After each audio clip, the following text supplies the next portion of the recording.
بچپن سے لے کر کے 20-21 سال تک کی عمر انتہائی اہم ہوتی ہے. اس کے بعد تو پھر ظاہر ہے بچے خود پختہ تر ہو جاتے ہیں، جس بھی جہت میں چلے جائیں. تو ان کی اب تربیت کا نصاب کیا ہے؟ تو پورا نصاب شریعت اسلامیہ نے دیا ہے کہ پیدا ہوں تو ان کے کان میں اذان کہیں، پھر تحنیک دیں، 7 دن کے بعد ان کے سر کے بال کٹوائیں، ان کا ختنہ کروائیں، عقیقہ کریں، اچھا نام رکھیں. پھر اس کے بعد ان کی غذا کا اچھا انتظام کیا جائے. جو ہی بچہ بڑا ہو تو اس حساب سے غذا کی تبدیلیاں، اور یہ ظاہر ہے جو غذائی ماہرین ہیں ان سے مشاورت کے ساتھ معاملہ آگے بڑھنا چاہیے.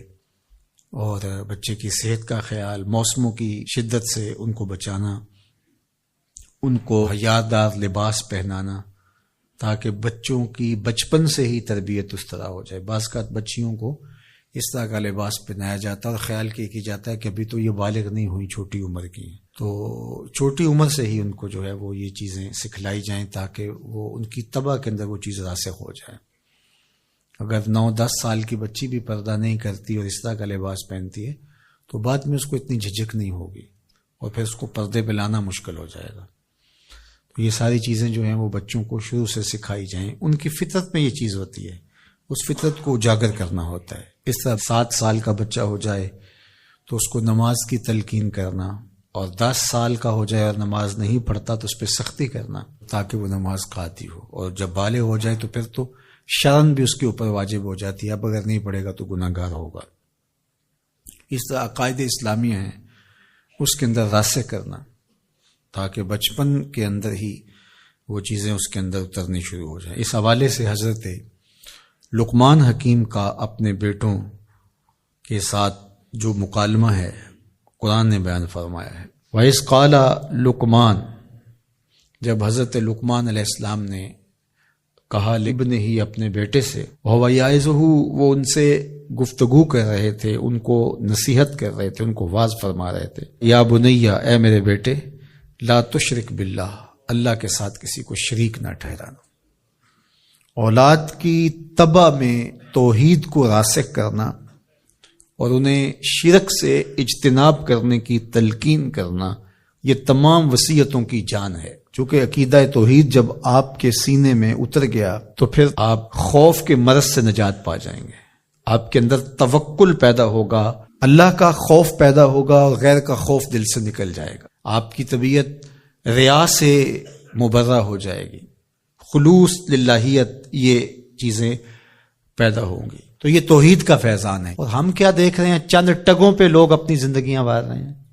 یہ جو ہاہاکار مچی ہوئی ہے، وہ لوٹ گیا، وہ کھا گیا، یہ کر گیا، وہ یہ کر گیا. آپ اگر دیکھیں اطراف میں پھیلا ہو، یہ معاشرہ انسانی معاشرہ ہے؟ یہ تو حیوانی معاشرہ لگ رہا ہے. یہ سارے لوگ ماں باپ کی گود سے تربیت لے کے گزرے ہوئے لوگ ہیں. اسی طرح سکول، کالج، دانشگاہیں، ادارے، یہ سارے اس آغوش سے گزر کے گئے.